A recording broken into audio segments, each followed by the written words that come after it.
communities, we're still in a very reactive mode, and that's not a negative thing.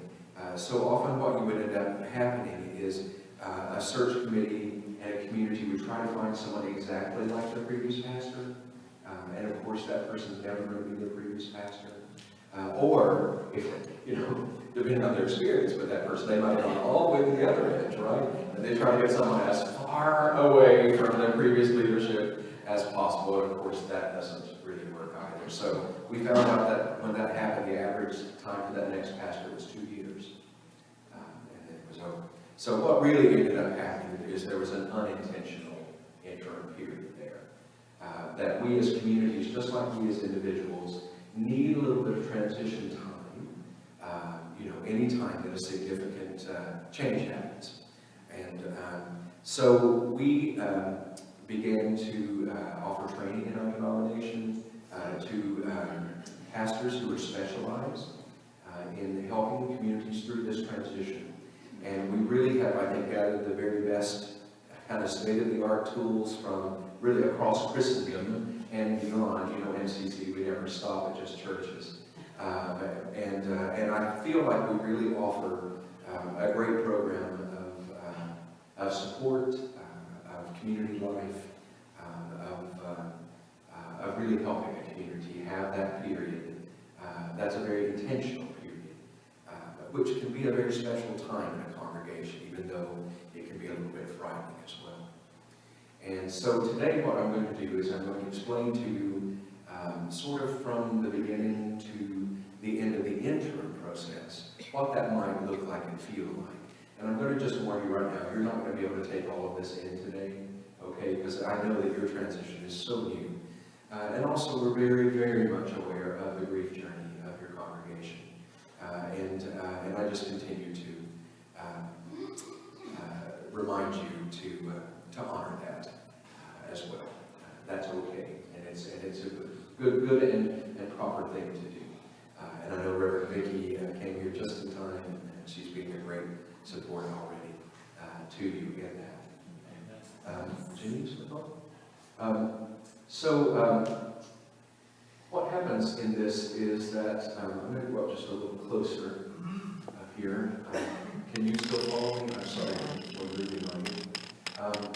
There's on the right side of this is kind of a flow chart, and I think that I'll be sure to send this to you, okay, so that the board of directors can have this, and really you all can even put it, someplace that you as a community can kind of look at this again. This is a nice overview.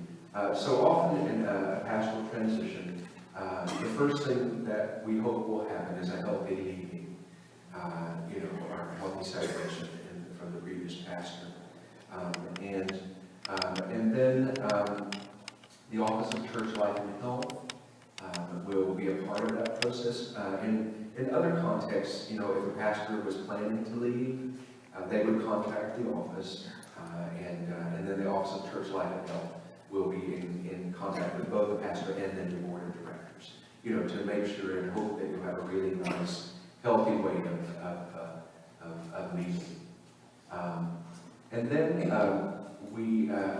we work with the church to find a good match for your transition leadership, your transitional pastor, so that most likely in your context will be an interim pastor, because you're a church that's strong enough,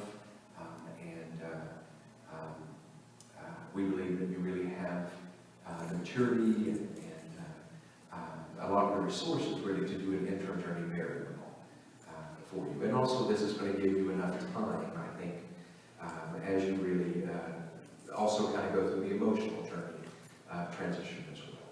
Does that make sense so far? You can interrupt me anytime, all right, by raising a hand. I told Jean if I get boring, she's going to do that DJ thing.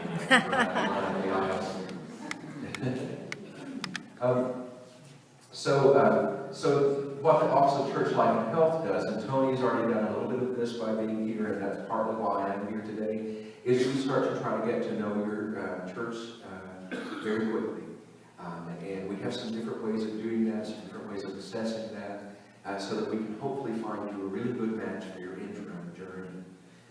And your interim pastor might have very specific gifts that would be really good, because every journey, every community is in transition for different reasons. And even though we have some things that are common, that all the churches go through, different steps, we'll talk about that. Each church also has its own particular things that it could use certain skills to be helpful with. And so that's part of what we are doing right now and getting to know you a little bit, is to try to find a really good interim specialist for you when you're ready for that, okay? So I want to really punctuate that, when you're ready for that. All right, you hear me? Okay, say amen. Yeah. Okay, good. Yeah. Nothing in this is forced. This is always working in collaboration with you and your leadership. Okay. So the pastor, when the church anticipates the vacancy, this is what I was just saying. The OCLH is notified. The OCLH works with the church to determine your needs, and the OCLH would then reviews our available interims that are out there, and then we try to start connecting you with them. Okay, and when we think we might have somebody that would be a good fit for you and your journey that's coming up, what we'll do is we'll be in conversation with the board of directors, and we'll share a little bit about who this person is with them and see get their feedback there. And then basically the IIS stands for Intentional Interim Specialist. Okay? There'll be a quiz on these things after. Okay, the OCLH looks for IIS. All right, and your potential interim will visit your church and have a little bit of a. It's not really a candidating weekend, but it will feel a little like that, because you'll get to meet them and get to know them. This is a little different because it's an appointment. You're not really going into your pastoral election yet, because of what we talked about earlier. Because of the kind of reactive possibilities there. And you'll meet them. They'll preach. You'll then have a little bit of a preliminary assessment about how to go. And we'll ask them, do you really resonate? Do you feel like you have the right gifts for them at this time? And that really is what our focus is with these specialists. It's not, do you like them or not, right? But it is, do you really feel like you have the right ministry gifts for where they are and what they're doing right now? So we really try to be very objective about that part of it. And also encourage you to be that objective as well. Your interim is here to do a very specific work, not necessarily who you're electing to be your next longer-term pastor. Does that make sense so far for everybody? Okay. And fit, I'm assuming that's not had anything to do with the gym body or not. I would never have gotten hired at Tampa. Oh gosh, let's not go down that road. Then there'll be an OCLH appointment letter, because this is one of the few pastoral positions where there's an appointment. And again, the whole reason for that is not that the denomination is trying to be controlling. It is that the denomination is trying to help you have that healthy transition, so you're not rushing into an election before really you're ready for that, okay? And then there'll be a contract. Your interim is kind of interesting because they have a contract with both the denomination and with you as a local church. So the board of directors, you will be coached on how to kind of formulate a contract for an interim who's coming in. And with that contract, there'll be the stipulation of whether they're allowed to apply for your pastor or not when you run your pastoral search. Mostly with intentional interims, we encourage them not to. And that's not to be mean at all. It's just to allow you all to do a very specific and potential work, just with with total care and honesty, not kind of worried about my job potential, right? If I'm here as an interim. Does that make sense?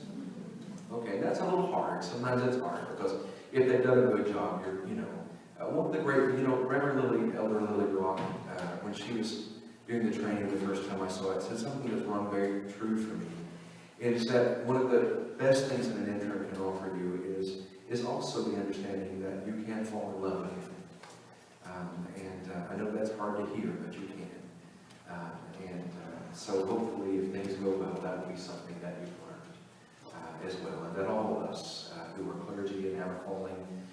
we come to a church for a season at a time, and we offer the very best of what we have.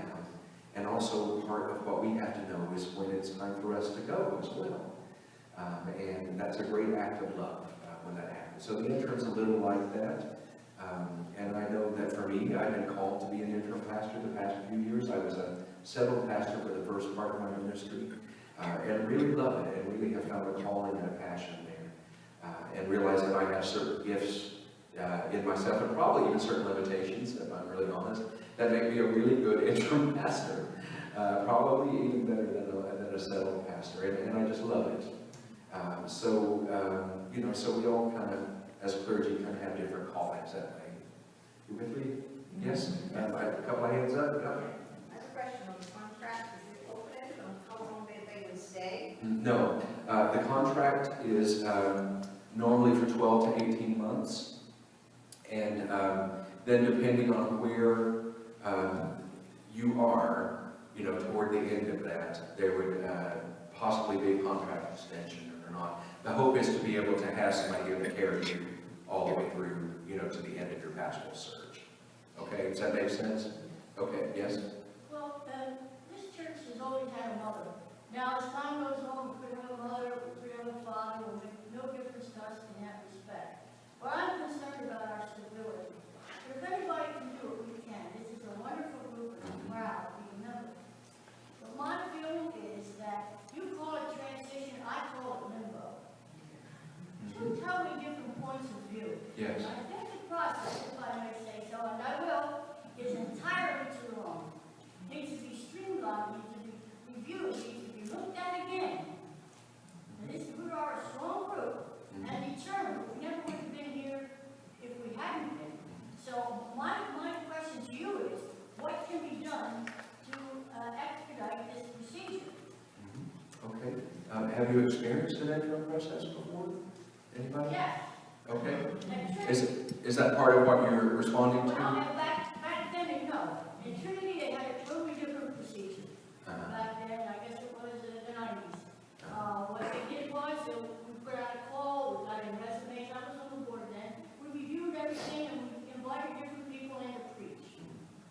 And we felt then like, well, we had some control, we had some say-so. And Reverend Kennedy was a very strong leader. Consequently, we are very strong parishioners. And like I said, I'm proud of this, because we can do it. But the question is, will we sustain any damage from this lengthy procedure?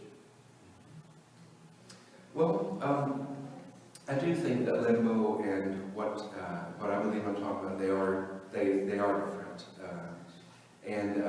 One of the reasons that we do have intentional interns now that we've trained, used to be I know I grew up in the Methodist Church and some other denominations, you know, quite a few years ago. Basically, when you had an interim, you just found somebody who was retired, and you know, you got them to kind of fill the pulpit, you know, basically, and stuff. So you really did. It really was like being in limbo. Our hope is that this is quite the opposite. Actually, this is very much about ensuring that you have continued momentum. You'll remain. I love that you're a strong church and that you're a strong laity. You will need to be strong throughout this together. It is. I don't believe it's that long. Just from my experience, it will go quicker than you imagine. What we used to have when churches immediately went into a pastoral search, they ended up taking about 18 months on average, which meant that quite a few of them took much longer than that. And what you ended up with was an absolutely exhausted group, the pastoral search and the board, because they were also trying to manage the community life. They were trying to manage the process too, so they were trying to ask the pertinent questions that even get you to being able to create your packet for the pastoral search.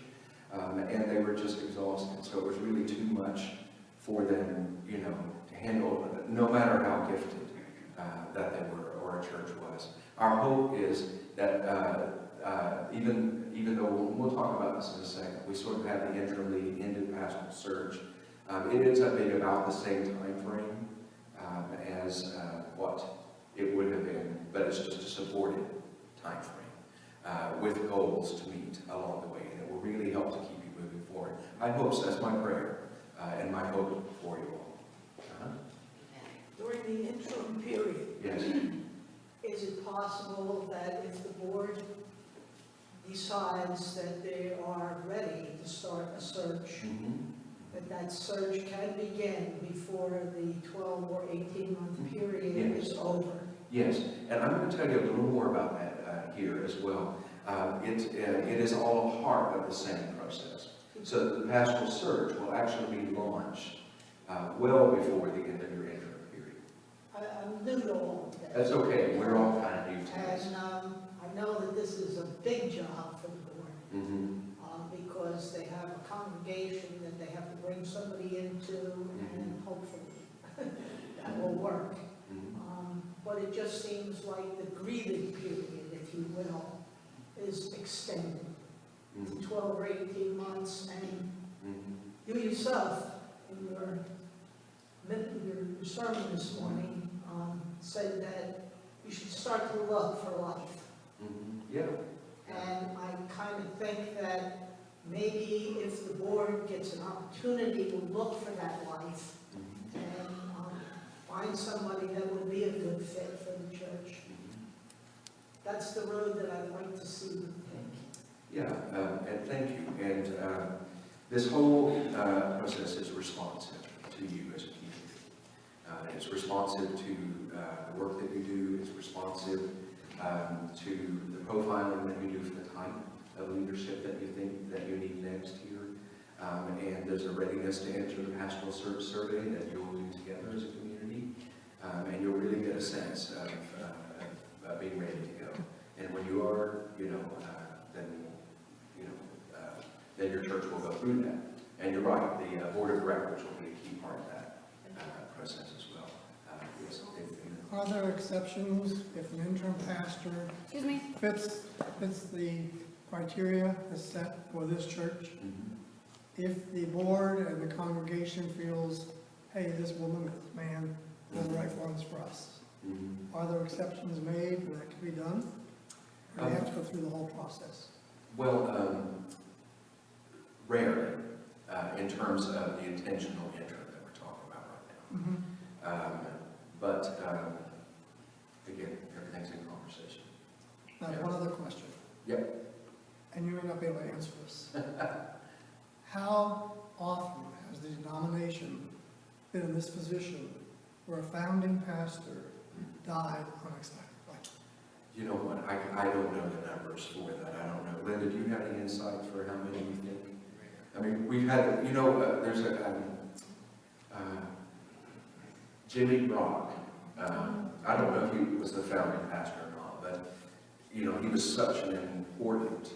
This is in Orlando, right? He was such an important part of that, the journey of that church, or really the identity of that church. And what we found, this is actually a good case in point around the intro work. We found that years and years and years later, that there were certain problems and conflicts and things that were going on there that actually were still attributed to people not being able to grieve when he died, and having an intentional process for that. So they ended up having an intentional interim before they had their present pastor, that any of you know Reverend Lisa Hyden? Yes. Lisa Hyden did the interim there, and she really recognized this, and they took the time together, to do that, and they've had a very successful pastoral transition after that with Reverend Terry, and so that's just an example of how that work can be very helpful. Yeah. Thank you.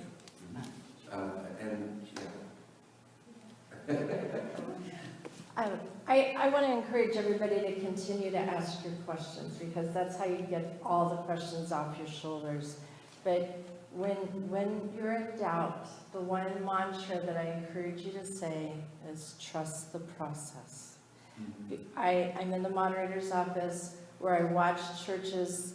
There's only a couple that have skipped the process, and they are in such disarray, and they fall apart, they implode.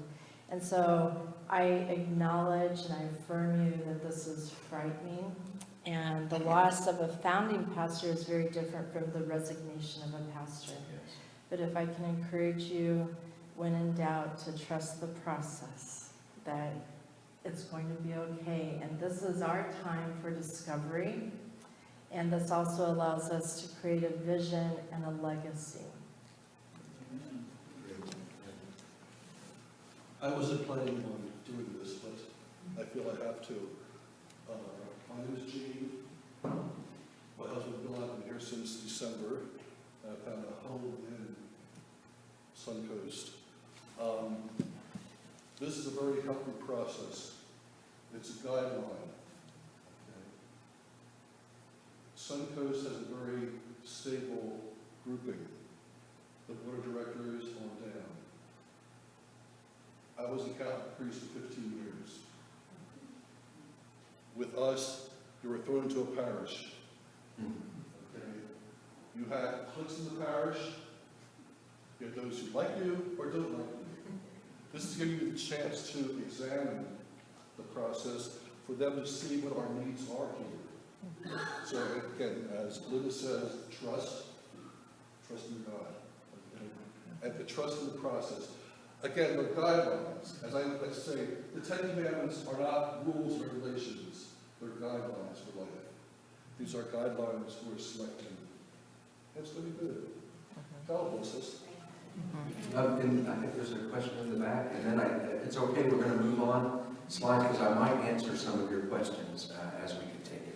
Some of you know that those of us from Omaha have been through many pastoral searches. I can remember at least 6. Okay? Only one of those was there a process really in place. Yeah. And it was in the early days, and it didn't work as well as it should have. Okay? But I do need to tell you that time will pass. It takes time for a pastoral search. It takes time for you as a congregation and us to put together who we are, what we're looking for pastors to respond to that, to pray about that, for us to get together. That's really important. And I can tell you that I am glad there is a process because we started over every single time. And I heard in the message this morning that we do need to learn to love again. You know, we got to make ourselves vulnerable. So we probably really do need to fall in love with an interim and then tell an interim, goodbye, you have served us well, thank you so much, and then be able to open our hearts and our lives to another person. We're doing it in a little step with Vicki, because she's going to go away from us soon, but we need to take a bigger step with an interim, and then we'll be ready again, and we'll all be stronger for it. And you may or may not fall in love with them, I'm going to warn you. No, it's true, you may or may not. But you can appreciate people without falling in love with them too, if they're doing a good job for you, right? So let's continue on.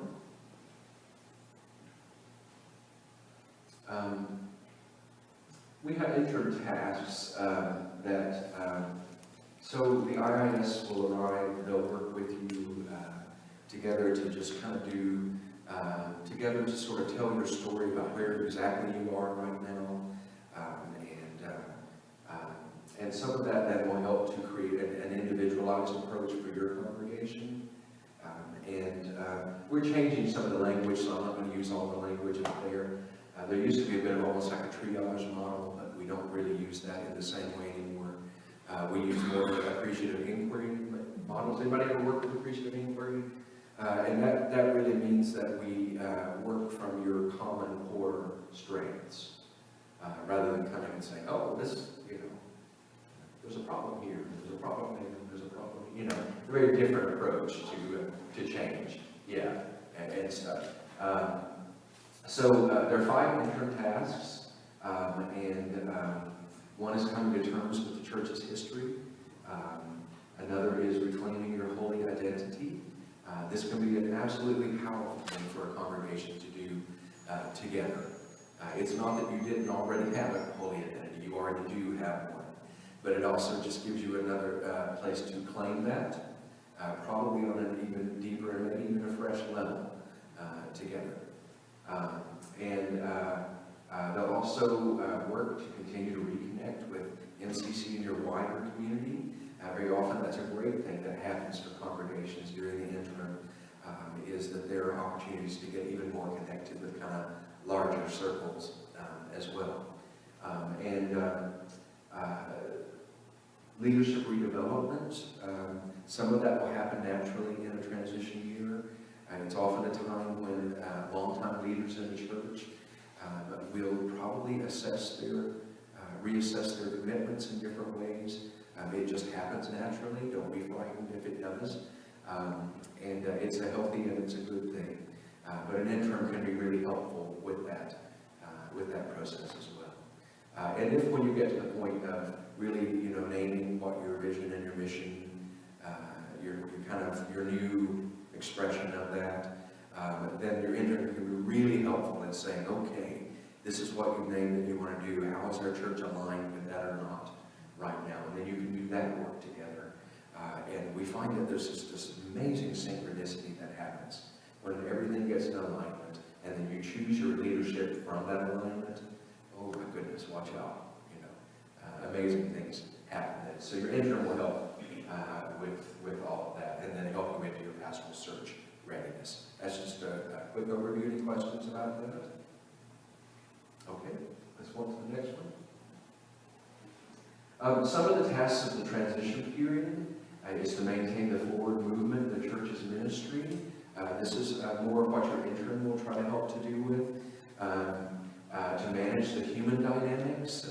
We were human churches, right? Humans together, and there, are all kinds of emotional dynamics that go along, always in community anyway, but certainly in transition times as well.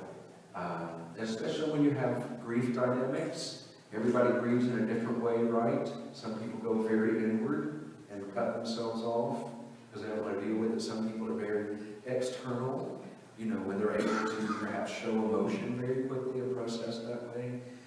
Some people are just really angry, and so that will pop out in very obtuse ways, right? And some people are very quick to embrace, a new chapter, and yet can feel bad about that because they think it's somehow not honoring who you've been. So my guess is you're probably already experiencing some of those emotions and feelings together. So just encourage you to be aware of that even within yourself and with the community. But your interim will be hopefully able to really help you in some of those ways. And just be aware of that as part of your story.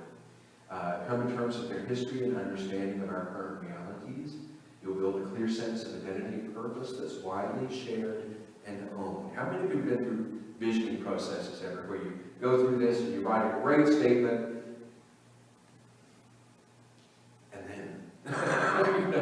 and then we don't implement it, or it doesn't come to life, or it goes on the shelf somewhere. Nobody can remember, nobody can repeat it, and stuff. So the hope here is to really do something quite different, which is to go through a process together where you really together own this. I think one of the most consistent things that I've seen in terms of a church of a certain size, and I'm thinking of you of this certain size, is that the community itself usually becomes even more empowered, and the voices, and a much wider range of voices, probably even than your leadership circle right now, can be empowering in a process like this.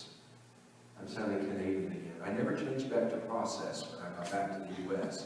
From England. Build commitment for new directions in ministry. And that will be a part of also really committing to your leadership when the time comes. Okay? These are just some ways that your transitional leadership will help you maintain forward ministry. They'll continue, to be sure that you're offering quality worship. No problem with that. I loved your worship today, and I'm not just telling you that. I just loved it. There were so many lovely, seamless transitions, this and that, and everybody knew what they were doing. And how'd you do that? So offering quality worship continues, continuing providing care for one another, continue to provide care for others outside of the circle, you know, as well. Sometimes we think we're a very welcoming church, but actually we're kind of a circle. And circles are lovely if you're in them, and they're really hard to get into sometimes. So this will just continue to be a reminder, even as you're doing that community work, how are we still loving others, right? Maybe that aren't even here yet. Continuing to tear down walls of exclusion and injustice while building up hope for reconciliation and peace. I think what is meant by this, this is a new PowerPoint that I'm working off here that was created elsewhere, but part of the idea here is, I think, a bit of that reconnecting with the mission of the denomination as a whole. You know, we are not MCC without social justice, right? And if that was anything that we brought to the table, was that our spiritual transformation is intimately connected with world transformation, right? And social transformation. That's that vision of the kingdom of God. So this could be a great time for you to revisit that and reconnect with that as well. Okay? Manage human dynamics of transition. Some of the human dynamics will be dynamics of grief and grieving. And by dealing with grief, I'm mentioning it a lot today just because I know that's a reality here right now. But when I say that, when we say that, and if any of you are any of you grief counselors or have worked in grief and facilitating grief groups, it's not that you're trying to continue like have a perpetual funeral. Do you know what I mean? But it is allowing you to walk through some very known cycles of grief, right? That we go through. Dynamics of fear, we really get this. Probably, I mean, having all of us been through it, that this can also be a very fearful time. And again, people react to fear in very different ways, right? I think of that little fig tree that Jesus talked about, right? That wasn't producing fruit. And the guy said, well, just go and take it down. And the gardener said, no, let me just tend around it a little bit for another year, right? And then, you know, if it's fruity, great. If not, whatever. I think kind of we do that in fear, you know, in different ways. So this is a little bit of that kind of tending the soil around a little fig tree, okay? You might be a little fig tree, right? Or the community might feel like that at times. The dynamic of control. This is more of a dynamic than we often admit in our communities. It's part of the fear factor is who's in control, who's not. Can I control change? You know, can I not? And if I'm feeling a loss of control, then how do I respond to that and try to, you know, hang on to control? So your interim really can be extremely helpful on those kinds of dynamics in your community as well. And the dynamic of hope. Hope also has its own trajectory. It's not just somebody said, be hopeful, and you're like, okay, I'm hopeful, you know. It's not that. Hope is something, again, to use a gardening metaphor, that we grow, right? And that we tend. And I know you have some hope, but I also know that part of the change cycle is probably going through a period of doubt as well. And so that's part of what you're going to be aware of in the change cycle dynamics with you. Okay, everybody hanging so far? All right, let's go on to the third one. Coming to terms with our history and understanding our current realities. I understand this quite differently than just the blurb below this, so I'm going to talk about that a little bit. And that is very much having a rich process of appreciative inquiry and many other ways of processing exactly who you have been. I mean, you're extraordinary. 20 years, right? With Reverend Sheridan? Extraordinary. And some of you are founding members, right? How many founding members do we have here? Yeah, God bless you. I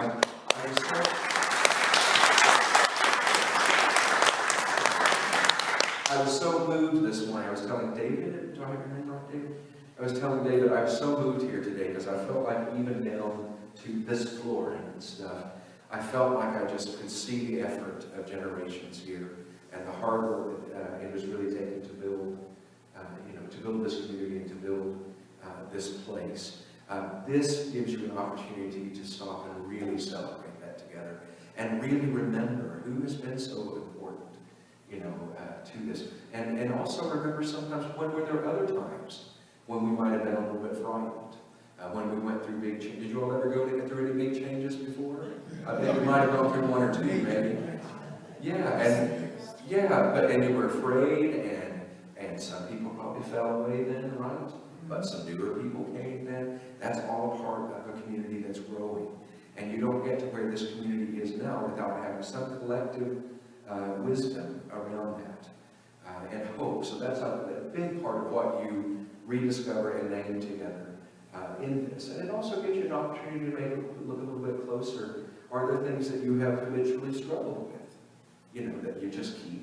A lot of our churches, whether it's a growth dynamic or something else, they keep bumping up against something, if it's growth. I'm just going to talk numbers for a second. This is not about numbers, but, a lot of our churches, they bump up around 100-ish to 125. They keep doing this, then something happens. They keep doing this, and then something happens. So this is a great way to kind of take a look and say, what's going on when that happens here? Are there ways that we can prepare ourselves, and maybe change in certain ways that can really allow us then to sort of fly through that level a little bit more. I'm just using that as one example. But this is a place where you find those things. Now, here was mentioned conflict, identification and mediation and management, sometimes related to relationships within the church and sometimes with previous pastors as well. So sometimes your interim will really help you to be very honest and open about conflict together in a very respectful and respecting way, so that we can start becoming more conflict-wise as a community. Conflict is a part of every community, amen? It's part of every marriage, amen? Every relationship. Well, it's true, isn't it? You can't be in a relationship with somebody without there being conflict. It's actually part of the creative tension. Probably why it works. And sometimes we're very scared in Christian communities, about that, because we've seen some horrible conflicts, right? That were latent, right? That nobody ever talked about. When I was in Cape Town, I'll share this with you, okay? Don't tell Cape Town I shared this with you when you go there. But in our hospitality team, they had a fabulous hospitality team. Every week it was like going to a buffet at the Radisson or something, where a nice buffet. But unbeknownst to me, the team kept watching this one guy who they thought was taking too much food each week. And they had dropped some subtle hints. It's not so unlike being from the South, can I just tell you that? There was something trying to be spoken, but it wasn't unspoken. It was the bless your heart kind of thing, and stuff.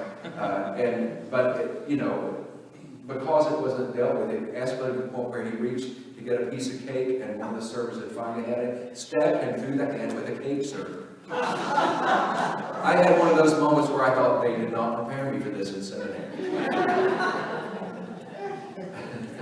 Anyway, I hope that never happens ever again anywhere. But I use that as an example sometimes just to say that, it's actually a great thing to learn about conflict and stages of conflict, and also what your conflict style is. I had relationships that really improved because they took that class and they went through it together with the church about understanding your kind of go-to conflict style, right? So it actually can be really wonderful. You can learn things that help you in other parts of your life as well. Okay, let's go on to the fourth one. Well, this is really just, we don't have to spend much time on this. These are just some of the tools that might be used very quickly with you, with your board members in different places of the church. It doesn't mean everybody's got to do this. Just some of the different ways that we assess where the community is with you. We kind of recognize places where you're feeling, really healthy and you're going, and maybe some places that are languishing that we might be able to do a little tending and care with to get you, really, really feeling great going into that next chapter. Okay? Lead the congregation through a series of events to help build a clear sense of identity and purpose that is widely shared and owned.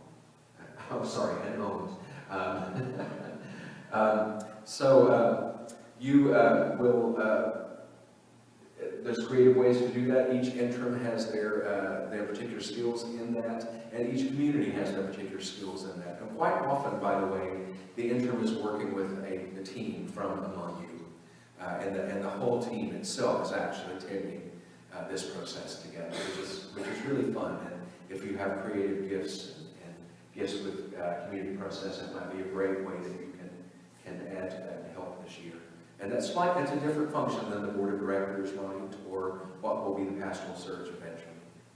Okay, let's go on to 5. Build commitments for new directions in ministry. You will, 6 months, 8 months, 12 months down the road, depending on where you are as a community, you will have your readiness to enter the pastoral search survey, and then you'll have an election for your pastoral search committee.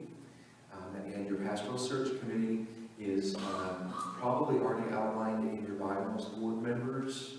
May I ask you to double check that? Have you already done so? We have. Do you know what it says? 3 members of the board, 6 members of the congregation. Okay, all right. Should be the search committee. Okay, all right. Okay, yeah, each local bylaw will have their own version of that. And so some of your board will be on it, some of it you will elect to be on that. And then the pastoral search committee will have a very, in terms of really what I'm doing in my office, I'll connect you then with a pastoral search mentor. That pastoral search mentor will also be working with you. It's going to work really closely and help you as a team really get through that well and keep your package on time and keep your timelines going and you know, and then we also will help then when it comes time for candidates, helping to perhaps helping you shortlist some candidates that and sometimes we'll headhunt for you, you know, as well if we think there's somebody out there that, because a lot of times we'll know if a pastor may be considering moving on from a calling, but it's not public knowledge, you know, and they're just kind of putting some feelers out to see, you know, what's up. We might know that, you know, and we might say, oh my gosh, you know, Reverend Lulu would be perfect. You know, do we have a Reverend Lulu? Reverend Lulu would be perfect, you know, as a candidate, one of the candidates, and we, you know, we would help you have several. But then, you know, totally trust the process of the pastoral search committee and the community. We're going to talk about that a little bit more in a second, okay? And so this is just basically outlines of what happens. You select your search committee, they'll agree on a pastoral search process, they'll conduct congregational surveys and forums. Some of this work will have already been done in your interim work. Then through a process of interviews and submissions, they'll recruit a candidate, and then they will announce a candidate. They only put forward one candidate to a community. We just found that it was too divisive years ago when there was more than one candidate put forward. The candidate then has a candidating week or weekend. They'll visit your church and your city, get to know it, and then the congregation at some point during that, you'll have a vote on your candidate and probably have a certain percentage of affirmative votes that you're looking for. So it doesn't have to be 100%, but you know, conventional wisdom would say, you know, if you only had 40, you know, or had 51 affirmative and 49, it might be worth going back to the table and looking again, either at the process and where you are as a community, or simply that there might be another candidate that would be better. And so if that happens, then, you know, that is supported again with a short list. Okay? Let's go on to, I think we can go past this. Yes, there's a question in the back. Just about the heavy lift through the process, the one step you left out of that last process is if the candidate says no. Yes, yes. You want me to speak to that? Just a little bit. Okay. Yeah, if the candidate, because they're also discerning, right? Hopefully by the time you get to the candidating weekend, everybody's pretty clear, or the candidate's pretty clear about, you know, wanting to come here. But you're right, you know, they meet here every now and then, and the Holy Spirit's a mysterious thing sometimes. Every now and then, a candidate might might decide. Just as we talked about the interim earlier, that they might say, I know it looks good on paper, right? But when I got there, I don't really, probably don't have the right skills for who they are right now, or whatever the reason may be. That is always, you're right, that is a possibility. It was very, very rare. But then the same thing would happen. If that happened, then your PSC would be supported very quickly. It's not like you have to start the whole thing over to come up with your next candidate weekend. Okay? Thank you. Thank you for pointing that out. Timeline is sort of 12 to 18 months on average is what we're finding right now in our churches. 4 to 6 months coming to terms with our history, understanding our current realities. About 4 to 6 months for creating a clear sense of identity and purpose. That's that kind of, missioning, envisioning, revisiting stuff. It's deeper than just creating a statement, by the way. You'll be doing lots of great community work around that. And then about 6 months building the commitments for your new directions in ministry, which that coincides with your pastoral search process. So when we were talking earlier about the length of the process, this is all overlapping, okay? And some of it will be really sequential, and some of it will do this, especially those 4 to 6 months, the first parts there. Okay, any questions on that part of it? Okay. The transition is a partnership on 3 levels. It's a partnership with you as a local church. We partner in the Office of Church Life and Health as MCC. That's their way of partnering with you. And also then your interim specialist is a partner in that work as well. So it's really nice. It's just so much more supportive than when I think about the first pastoral search that, I was on the other end of it that I went into, how it was really different back then. So this is a good thing. And it's nice that you're in Florida. You have lots of MCC around you and within you, right? As well. The intentional interim pastor is usually 24 months is about the longest that we would probably do an interim or have an interim with a community. Because if you get longer than that, you're getting into something else probably that's not an interim. Okay, so we really try to help everybody stay really clear about that, and it's a way of honoring you as a community and your commitment to an interim process. And it's also a way of kind of honoring your intentional interim specialists too, who will have signed up here for a very particular work. Okay, should something happen and your transition period, for whatever reason, go longer than 2 years, you would continue to be supported. It's just we would probably have to formulate, maybe an exceptional plan at that point for you. This has happened rarely in communities, but sometimes it does happen. Communities are communities, and sometimes unforeseen things happen in a community. But this is very, very, very rare. So I'm just going to say that you need to go to 24 months. But sometimes it's needed. So I don't want you to think that sounds horrible or it sounds long. Sometimes a 24-month can be just right. It can be a very good thing, especially if the community has a lot of healing to do. So if you've had a pastor that was there before, and let's say something went really wrong, God forbid that it ever does, but maybe I don't know, maybe there was something really terrible that happened. It can take almost a year just to get through that as a community. It's not that you're not doing anything else, right? You're still doing the rest of it. But it's such an intense, communities can have, almost post-traumatic stress, right?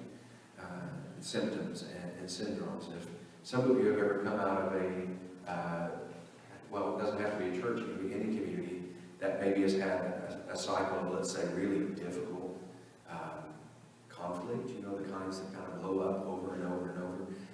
You have a group that almost holds that in there. They're holding a collective trauma together. So sometimes, a 2 year is really good for a community like that, because then they have a great chance, of having a very different narrative for the next part of their story. I can't predict your time. I'm just going to be honest with you about that. I hear you. I feel, I feel the anxiety around that. I can't predict that time. But I do know that coming off of losing a founding pastor of 20 years is a very big thing for a community. And you're great, and you're doing wonderfully, and you're moving forward, and all that stuff. And it's still a big thing. So if for whatever reason you get to the year point and you're still doing some of this work, no problem. We'll keep that going, and maybe it would go up to 24 months. I don't anticipate that. I'm just telling you, just in case. I'd like for you to really understand what that's about. Okay, and this isn't about Big Brother being over your shoulder. It's never like that in this process. This is always you all as a community working together and identifying where you are. Okay, does that make sense? All right. Okay, let's go to the next one. The interim pastor is always a duly ordained clergy person who's been licensed to practice. And although there are a variety of pastoral roles, this is just a reminder of UFMCC bylaws. The pastor is elected to be responsible for the duties of teacher, preacher, and spiritual leader. And also has, by the bylaws, has very particular functions as your personnel manager, and also as the moderator of your board of directors. However, that's chosen to be done. Sometimes pastors won't actually moderate the meetings. They'll invite the vice moderator to do that, depending on how they work. That's how I like to work. But, to each their own. Did Reverend Sherry moderate your meetings, your BOD meetings? Okay, yeah. And, and the person coming in might, want to do that, be willing to do that. Okay, let's go to the next slide. And the board of directors is very important during this transition year. The good news is you're not holding this alone, board of directors, and I know that you probably already feel an incredible amount of responsibility. Rest of the community, I just want to encourage you, love your BOD members this year during this transition. They are holding a particular, responsibility for you. Love them appropriately, okay? I saw some eyebrows going back. I'm kidding, I'm just being silly. But just really love them and care for them, and understand that, they really will be feeling a keen sense of responsibility. Work with them in collaboration. When you have these sessions, the work sessions, show up for them and do it. You're so necessary to this. Each one of you is necessary to this. The BOD cannot do this alone. And your pastor can't do this alone. And your pastoral staff can't do this alone. So I just want to do a little bit of cheerleading for that right now. Really prioritize being a part of this whole journey that's coming up. You are needed. But the board of directors basically will continue all the routine fiduciary functions. You'll do your best to keep everything on track on the admin side of the church with all the, your policies and your procedures and your finances, managing your finances. I do want to point out that funding the church is a shared responsibility. So it's a great time to step up around fundraising efforts. I think we have a question. Just a kind question, who will determine the salaries of the interim pastors, all that line of people? Who will determine what that cost will be to the church? Your board of directors. Your board of directors will do that. And you will do that in conversation with us, with the OCLH. We'll help you do that, okay? And that's just like any other pastoral hire, that's in response to your budget. And where you are with your finances, okay? One of the things that I do encourage you to do when you're thinking about that, sometimes people used to think, oh, the interim year is a great year to save some money. We're going to bring them in and pay them $25,000 a year, or whatever, if you were paying 50-something to your previous. I'm just making up figures. But sometimes people think that's, and that's just not, I just really don't want to encourage you not to do that, okay? There's a couple of reasons for that. First of all, your interim, if they're a trained intentional interim specialist, they're here with gifts. They're a full clergy person, just like a settled pastor doing very important work for our denomination and for us. So you honor them by treating them as the professionals that they are. And secondly, if you can show that you have sustained a salary range for the year or so, you're going to be much more attractive to potential candidates as well when the time comes, because they're going to be looking at your finances as well. And they're going to be looking to see what you can really sustain. There were times when we used to kind of balloon, out of those periods, local churches would, and they'd say, we've saved $25,000 to be able to find, in some of our smaller churches, for instance, I'll give you an example, we've saved that to find and hire somebody full-time, knowing that they'll grow the church by the time we run out of that money, and it's so often that's ended in tears. So it's a much better model, if you can work really hard and lay the groundwork to continue sustaining, a very good salary for somebody coming in. And I know you're great at that already. I'm preaching to the choir, but I just want to remind you of that. Okay? The second one, you work with the Office of Church Life and Health, the Board of Directors, to assure sufficient interim pastoral leadership, including a clear job description and contract. Again, that will be supported when you hire your intentional interim, and it should be as transparent as possible. We want the whole community to really understand, because an interim pastor is both the senior pastor and something slightly different. So they're holding a lot of the, they hold the authority of that you have invested, that we do as communities in your senior pastor, your settled pastor. But they're also there to do a very specific job, which is to really help you make the most of a change process, right? So they're kind of like hiring a change facilitator as well as a senior pastor. Does that make sense? So they'll feel just a little different than a settled pastor would feel in how they're functioning in your community. Assures the continued financial vitality of the church, addresses the additional financial needs of Transistion. Transistion will have some additional financial needs. You want to be aware of that.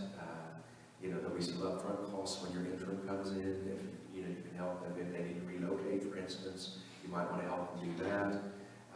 There will be some costs, not much, but around your packets and all that stuff, getting things out. And then, when you do your candidating weekend and you prepare to bring them in, they also might need some sort of relocation package. And the candidating weekend, here's a great example. If they have a partner, absolutely bring that partner here, okay? I just tell you that. Because if the partner ain't happy, I'm kidding. But it's important. It's important to honor them and their families. We were laughing at Tampa. They just started laughing and saying, "Well, in our denomination, they did have multiple partners. Can we set a limit on how many?" They were being tongue-in-cheek. So we said one partner. Okay, let's go on to the next one. The church staff. Church staff is vital, I think, to the life of the church anyway. But during the pastoral transition, the church staff becomes incredibly important. Church staff, you hold a certain institutional knowledge, a certain community wisdom that is absolutely invaluable to this process, both in continuity and also you will be very much key in being able to identify possible areas of growth in the coming year. Pray for them also, community, for your pastoral staff, for your staff here, pray for them, because they also will be holding you in a very particular way during this year as well. So the church staff continues their respective individual ministry roles and responsibilities under the supervision of the interim pastor. You continue to provide spiritual leadership if that's what your staff. This is kind of based on assuming certain staff positions as examples of faithfulness to the mission, vision, and core values of the church.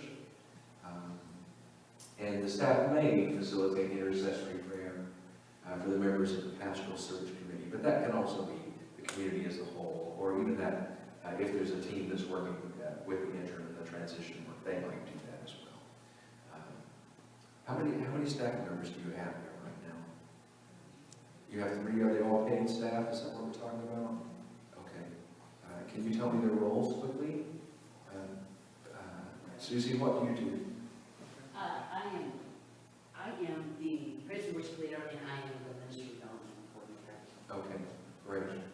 Okay, I am the music coordinator. okay, Work with the choir. fantastic. And who's our 3rd staff member? Yes.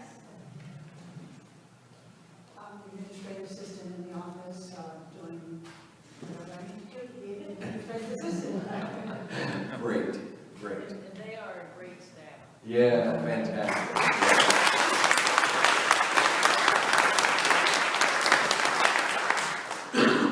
Excuse me. Well, you will work very closely with the incoming interim. And there's Tony. Oh, I'm sorry. Okay. Tony also, he works as a parish ministry assistant. Okay. All right. Tony. Is Tony here? No. Okay. All right. Okay. Yeah, great. And you'll work very closely with the interim when they come in. But they'll also, hold the responsibilities of the personnel support for you as well. Often what happens, pastor staff, is you will work very closely together, probably to even further identify your roles and stuff, because it's one of the things that we find that often when people often staff will have amalgamated a lot of roles over the years, wearing 12 hats each and stuff. And so it's a great place to dive in together and say, okay, how about we delineate that a little bit and capacity build, and share some of those hats in different ways, or even, re-scramble our staff a little bit together. I'm not predicting anything, I'm just saying that that's one of those places where it can actually be very helpful and ease a lot of, burdens from wearing 12 hats sometimes from the staff. Does that make sense? Okay. That would never happen here, I know. Okay, let's go on to the next one. Office of Church Life and Health. What we do is we provide guidance, support, direction in the overall process of the transition. We are literally here with you from beginning to really through the supporting of your next several pastors as well. I'm going to be your particular contact point. Now that doesn't mean that Reverend Tony doesn't remain aware. He absolutely does. We'll be talking often about this. We'll be working with your transitional pastor as well. We'll be contacting your board of directors. I'll be in contact with you as well. And we'll be resourcing you, I'm sure, at different times during the years in some of the processes that you'll go through and some of the things that you might do. We'll help to resource that. Okay, that might be us suggesting some people who are really gifted in certain areas that you would love to work with, right? Kind of thing. Okay. So the Office of Church Life and Health, one of the ways that we do it is we support you by appointing your interim pastor in consultation with the board. We consult with and coach the board and the pastoral search committee and the interim pastor throughout the transition process. We're diversifying ourselves as a staff. I'm hired because of a staff restructuring, and that was exactly what I was talking about earlier, trying to kind of increase the capacities of the Office of Church Life and Health. So we actually have different, this represents really us as a team supporting you in very special ways at different parts of your journey. So your pastoral search, I mentioned that earlier, that you will get a very particular interim that will help your pastoral search committee. Now I'll still be there working with your interim and with the community, but then you'll have somebody else who's helping that part of the process. And we're finding that to be great. That really is helping us to avoid bottlenecking in the process for communities.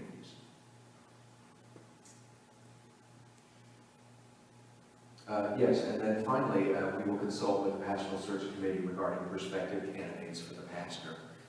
Your pastoral search committee will, as part of their decision around how their process will work, they will also be thinking through how their actual shortlisting will work, and we will work with you all around those options and explain this to you when the time comes, okay? All right, next one, please. And then we'll have the Pastoral Search Committee, and the Pastoral Search Committee, their whole goal is to present a qualified candidate to you and for election as pastor at the congregational meeting. So they will determine how to approach the task. All of this is mentored. They'll create and adopt a process and timeline to complete your work. We have some great resource sharing, so you don't have to recreate the wheel all the time, which is really nice. We have some best practices that, and by the way, you might like to know this, our mentoring team that we have right now are actually all lay people who have successfully and recently really guided, that we think did an excellent job in really guiding the pastoral search committee. So that's a nice connection. And there's somebody who's been there, because you as a pastoral searcher are also going to kind of go, a few times, you know, and stuff. And they will have been there. They'll help you know that to trust the process, right? Develop guiding policies and writing for how the committee will work.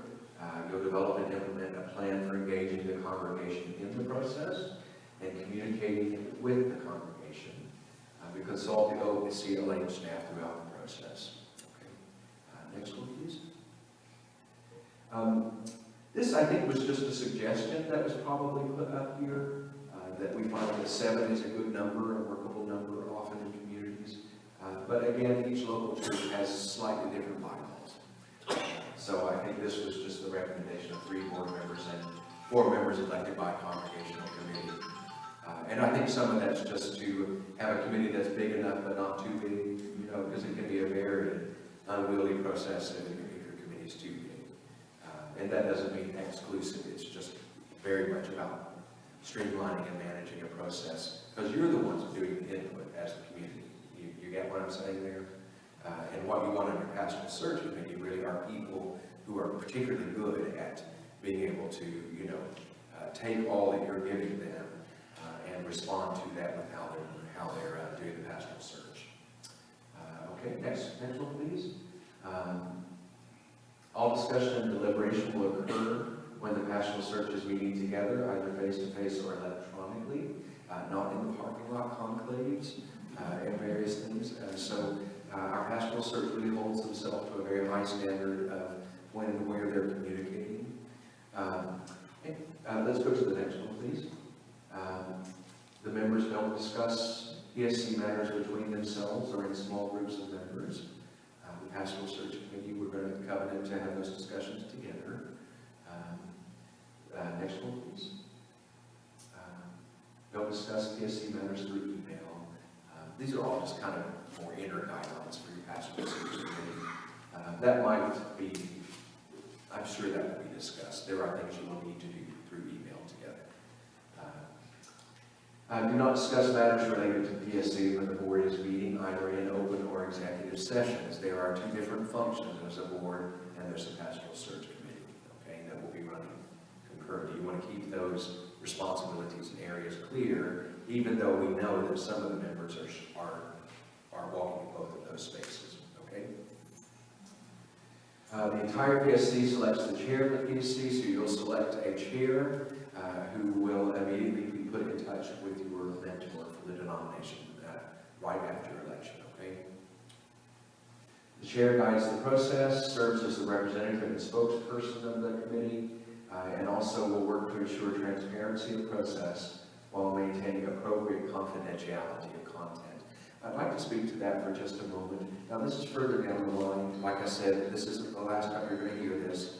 You know, we'll continue at key points in your interim will. Oh, I thought that was Janine doing the disco.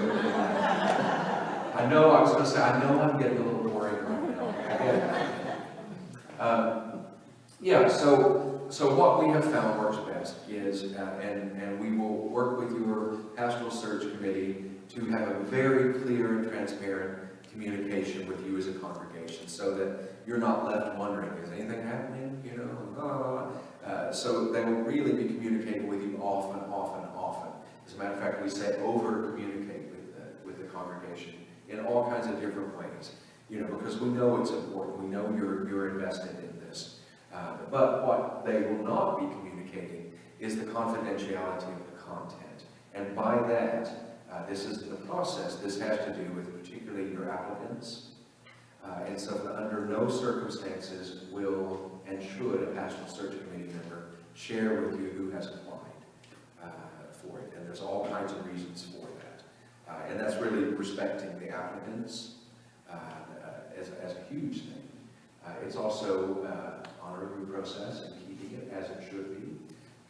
Those conversations happening in the best places for those conversations to happen. And then it just avoids, you know, already having some very weird splits or dynamics of this and that, or caucusing even before there's an actual, you know, election or candidate. And so that can happen when processes get messy. That can really happen. So ESC, hold that process as strictly as you can around that information, even though sometimes it's really hard, you know, because you might get really excited. But that excitement will pay off in the end. Okay. Transparency of process, and that's what I just said. They'll give you a progress update over and over and over, so you know what's happening. Okay. Yeah, this is interesting. This is that, again, you won't know who applied. And also, pastoral search committee members, you really need to do your best to monitor yourself and, you know, ourselves, for any of us who've ever done this. You know, that you don't want to, you know, share opinions outside of the committee that were shared within the committee. And all that does is it foments insecurity. Do you know what I mean? It just really doesn't. So once you do your work together and you make your decision, pastoral search committee, you stand as a united body in putting a candidate forward. Does that make sense? Okay. You know, and hopefully you'll feel good about that as well. But you know, if Lulu's elected, you know, and that the first thing I do when somebody has a little bit of a problem with Lulu, I run to Linda and say, you know what, I didn't like her. I liked this other one. I liked this one. I liked that one. You know, all I'm doing then is, you know, it just, you know, that's not a good cycle to set in place, is it? Because already, as a pastoral search committee member that you trusted, I'm actually already kind of undermining the integrity of your process by doing something like that. Okay? You know what? I'm just going to die if you end up electing someone named Lulu. Matter of fact, we might just have to look for a candidate. Just for the fun. The chair should be the one to initiate and receive communication from the congregation regarding matters of the PSC's process. That's just that you'll have a very clear way of communicating that the chair will organize for you. Okay? Is there another one? Or is it? Okay, yes, we go up to about 12. Okay. We've already done this. Let's go ahead. We've already done this. Let's go ahead. Just hold one another accountable as PSC members. Let's go ahead. The PSC will develop a budget. So this was part of the board needing to be kind of prepared. You work in, you know, if the treasurer and if you have a bookkeeper, whomever, you know, you'll work with the pastoral search committee to develop a budget. And probably in the annual cycle before, you know, like just as you've either just formed your pastoral search committee or you're getting ready to, and you know that you're doing your annual church meeting, you'll really want to somehow reflect that in your annual budget for the next year. Okay, I don't know how that happens here, but I just want to encourage you to be thinking forward in that way. When do you have your annual congregational meeting? February. In February? Okay. Okay, that's good. And these are just some of the things that you may want to be aware of, that there might be some extra expenses for. Isn't that funny how things become outdated so quickly? Long distance calls. That's like so 20th century. Okay, and is there another slide, or is that it for us? Yay, that's it. Okay, I'd like to take just a couple of minutes. Do we have a couple of minutes, Reverend Vicki? I'm sure you have a few more questions. And again, this is not the only time that you will see me or that you will have the opportunity to continue to learn about this. But we wanted to give you, one of the things that we found is communities that are in transition early on. What's very important is that we give you as much information as we can. In fact, because otherwise it just becomes a kind of a scary void that will fill in all kinds of ways, right? David? Yeah, I don't have a question. What I have to say is, being a part of SunCoast and the denomination, I'm very impressed how you've all stepped in the denomination. Reverend Sherry's only gone a month, not even a month yet. Yeah. And you have been here from the very first day. Yeah. And Reverend Elder Nancy Wilson was here the whole day and that evening. And since then, it's been ongoing communication with, I believe, the board, the deacons, the staff, and I really highly recommend it. Big compliment to all of you. I'm glad that Thank you are very, very much loved and supported through, certainly through the denomination staff, but really throughout your fellow congregations. I hope you have felt that everywhere I go. You know, it's a testament to you and a testament to Reverend Sherry as well. I'm glad that you're feeling that.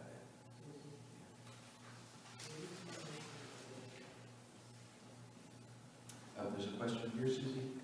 That question was just, will this be posted on the website? And the answer is yes. Yes, yeah.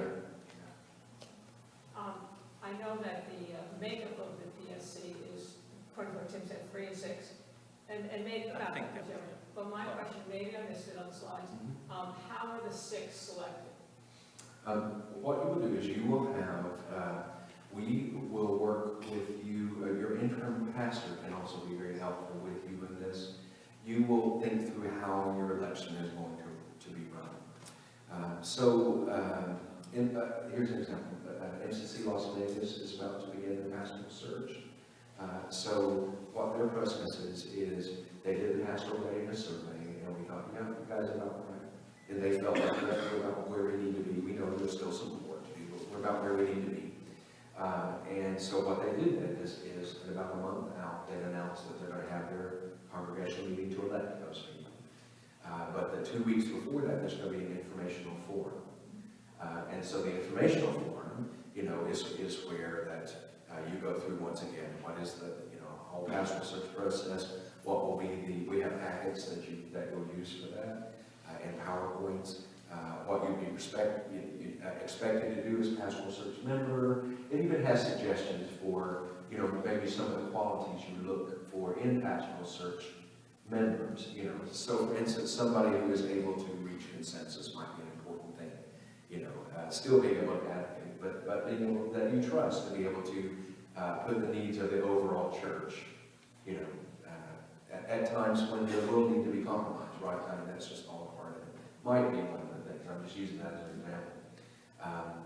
So what they've done is then they have a form, and the way they've done it is anybody who's a member of good standing and who is nominated by 2 members can stand for election.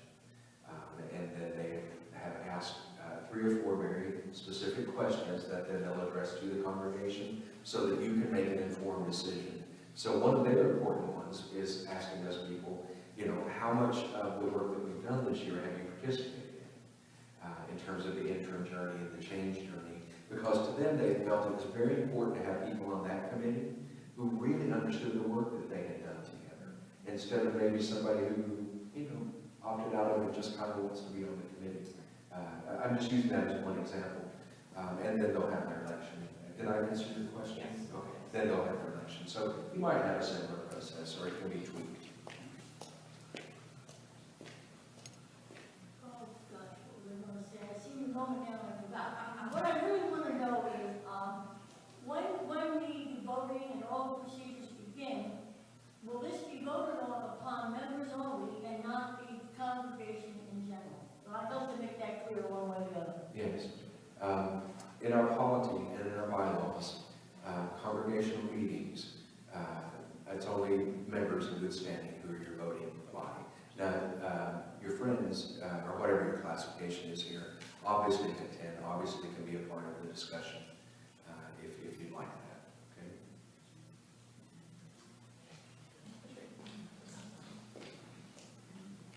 As I stated before, I'm new to this whole process. And I learned a lot, thank you very much. And I have a better understanding of it now.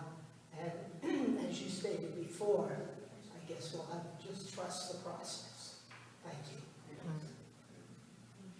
Okay, any other comments or questions? Okay, great. Well, we certainly will continue to value your feedback too. I would love to hear, maybe you can let Reverend Vicki know if this has been helpful to you today. And if you have any suggestions for how to make this part of it better for another congregation, we would love to hear that. Have Lulu come in. Have Lulu. Lulu, I'm going to have to come and drag it to Lulu.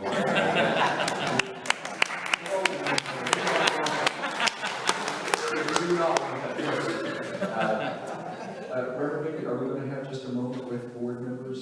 Yes. Okay. Could you maybe close us in prayer? I can, absolutely. And then we'll have the board members stay and we'll. Okay, you really have to. I'm stressed, yeah. Hold on one second, we just need to run for staff again. Oh, that's okay, that's all right. Do you want to sit for this? Why don't you sit for this and we'll stand up for the prayer, okay? Because we sold these tickets yesterday at Pride, we said that they were. Or stay standing. It's like the holy African, isn't it? The reverence in.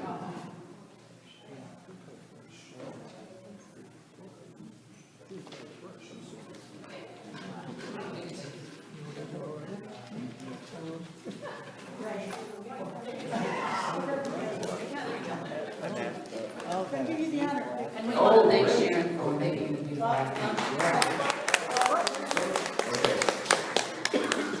What is this? What kind of an African is it? It's a Charlotte County Pride. Oh, nice.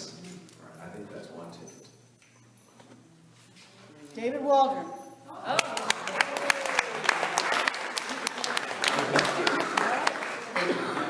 Thank you. All right, shall we pray? If you're comfortable, maybe grab hands with somebody here. You remember how we talked about the circle in the sermon today? You are that. Let's make a big circle. All right. We'll stretch. Yeah, shall we do a circle? Okay.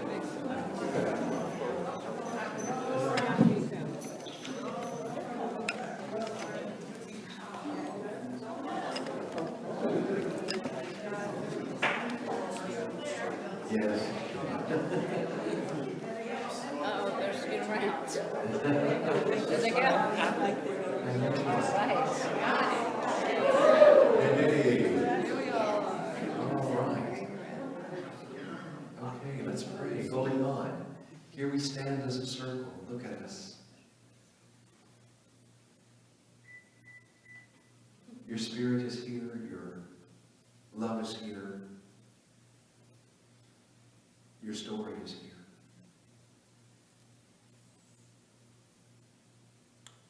We anoint and we bless this congregation for the transition. We pray that this circle will be a circle that continues to dance, that continues to sing, that continues to have a deep, deep, abiding joy, standing on holy ground and solid ground.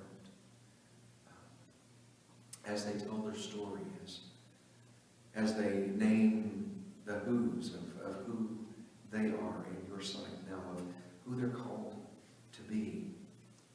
We pray that it will be your spirit alive in all of this. And just ask that everyone will be blessed. We don't want a single person to be left out in this next process. Thank you for Reverend Vicki being here. And we bless her right now in this very particular work of care with this community. In your beautiful names we pray today. Let the people of God say, Amen. Amen. Amen. Thank you so much.